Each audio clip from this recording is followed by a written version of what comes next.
आपका स्वागत है इस वीडियो रिकॉर्डिंग में। देखिए, इस वीडियो रिकॉर्डिंग में मैं आपको ये बता रहा हूँ, पशुपालक जो हैं वो बड़े भ्रमित रहते हैं कि कितना मिनरल मिक्सचर देना है, कब देना है, कैसे देना है। कोई ज़्यादा डाल देता है, कोई बिना बात में। तो इसको ज़रा समझ लीजिए। मैं ये बता रहा हूँ कि अगर कैल्शियम ज़्यादा हो जाएगा तो वो, अगर विटामिन के है तो वो बोन में जाएगा, बोन में जाके जमा हो जाएगा। बोन में नौसादर वगैरह आप देंगे तो फिर वो वहाँ से निकल आएगा जब जरूरत पड़े। और फिर भी आप उससे ज़्यादा दे रहे हैं तो वो किडनी के थ्रू बाहर जाएगा।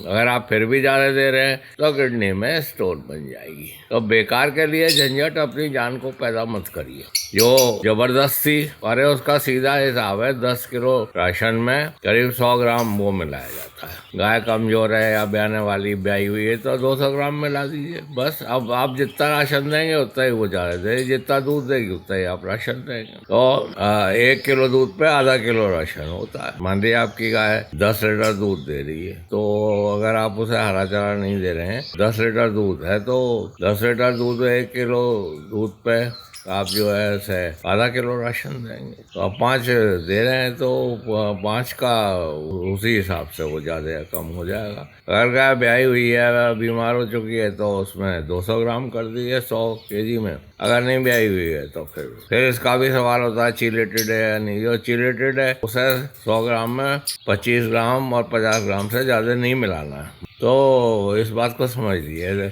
इसमें मतलब जितना कैल्शियम होता है, जैसे 230 ग्राम कैल्शियम होता है 1 केजी में, तो 115 ग्राम फास्फोरस होता है। तो उसका नापातला हिसाब है। विटामिन के बहुत ज़रूरी है इसमें, उसके बिना ये नहीं है। पैराथायराइड हार्मोन ज़रूरी है। ये कहना कि साहब हम घर पे बना लेंगे, वो आपके बस का नहीं है। उसके डिस्कशन में मैं नहीं जा रहा हूँ। पर ये कहना कि साहब हम घर पे बना लेंगे, जब तक विटामिन के और पैराथायराइड हार्मोन नहीं है और ओमेगा 3 नहीं है, आप नहीं बना सकते। और फिर ये भी होता है कि कितनी सूरज की रोशनी मिल रही है, या तो हर एक चीज़ में अपनी अकल घुसाने से कोई लाभ नहीं होता। तो इसमें मैं इसलिए बता रहा हूँ, कल मैंने फास्फोरस पे बनाया था। अगर फास्फोरस ज़्यादा हो जाएगा तो फास्फोरस पॉइजनिंग हो जाएगी, उसमें क्रैम्प्स होंगे, उसकी एसिडिटी बहुत ज़्यादा बढ़ जाएगी और उसको इंडाइजेशन होगा, 50 बवाल हो जाएंगे। मैं इसलिए कह रहा हूँ कि लोग टोनोफॉस्फोन भी लगा देते हैं, बीएमपी भी दे देते हैं और सोडाफॉस भी दे देते हैं, और फिर कहते हैं साहब वो पता नहीं क्या हो गया गाय को हो गया उसको फास्फोरस पॉइजनिंग हो गई बिना बात में। आप क्यों अपनी अकल लगा रहे हो उसमें? फास्फोरस की डोज मैंने बता दी है। अगर आप टोनोफॉस्फोन लगाते हैं, अगर कोई ऐसी ज़रूरत पड़ जाती है, अगर आपका जानवर वीक है, अगर खाना नहीं आता, 5 ml लगा दीजिए, ज़्यादा मत लगाइए। उसकी डोज लिखी हुई है 5 से 15 ml तक। और आप IV भी दीजिए और सबकट भी दीजिए, उसमें से इंट्रामस्कुलर भी दे सकते हैं। तो ये बिना बात में मैं देख रहा हूँ कि लोग 10 ml 20 ml 30 ml टोनोफॉस्फोन लगा देते हैं। गाय बेचारे की मर जाती है। एक तो दवाई में पैसे गए, दूसरी बार आपकी बेइज्जती हुई, और तीसरी बात जो है कि वो जानवर मर गया। तो ऐसे काम मत करिए। ये फास्फोरस और ये कैल्शियम बहुत ज़रूरी हैं। इनके बिना बॉडी नहीं चलेगी। सारी एनर्जी इसी से मिलती है, और दांत इसी से बनते हैं, बोन इसी से बनती है, वो फास्फोरस और कैल्शियम से और मैग्नीशियम से। पर आप इसको ज़बरदस्ती ज़्यादा देंगे फिर तो आप अपना नुकसान करेंगे। नुकसान क्या करेंगे? डेयरी बंद हो जाती है। देखिए, ये बहुत ज़रूरी है कि जब गाय ब्याने वाली है तो 10-15 दिन उसे मिनरल मिक्सचर या ये कैल्शियम फास्फोरस मत दे, बंद कर दे। क्योंकि उस समय जो है वो गाय पुट्ठा तोड़ती है, तो वो पैराथायराइड हार्मोन की वजह से बॉडी एसिडिक है, नौसादा देने से और मैक्सेल देने से, तो उसमें से मतलब वो हड्डियों में से, कूल्हे की हड्डियों में से कैल्शियम निकलेगा, और वो कैल्शियम जब निकलेगा तो वो पुट्ठे तोड़ेगी तो आसानी से ब्याह जाएगी।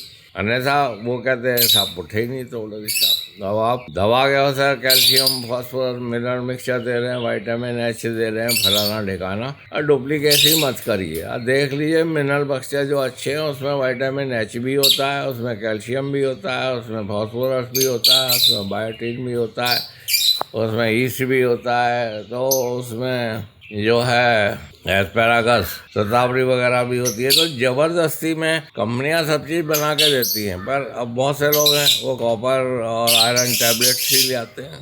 अगर कॉपर और आयरन आप ज़बरदस्ती से देंगे, अगर कॉपर ज़्यादा देंगे तो जिंक का वो हो जाएगा, एंटीबॉडी प्रोटेक्शन बंद हो जाएगा।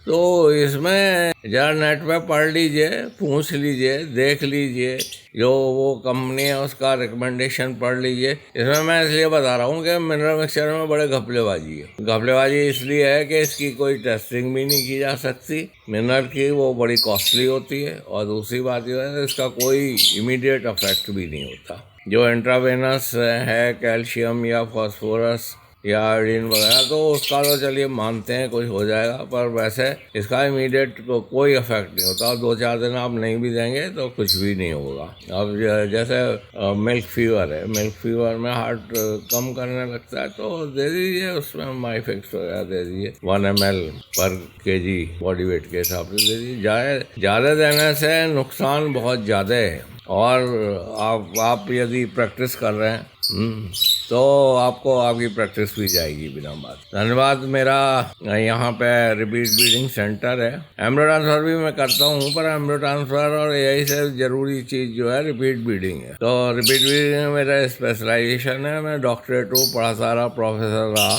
मैं रिप्रोडक्टिव बायोलॉजी पढ़ाता रहा। तो इसमें मैं ऑन फार्म ट्रेनिंग भी देता हूँ। मेरे पास जानवर हैं, आप आइए।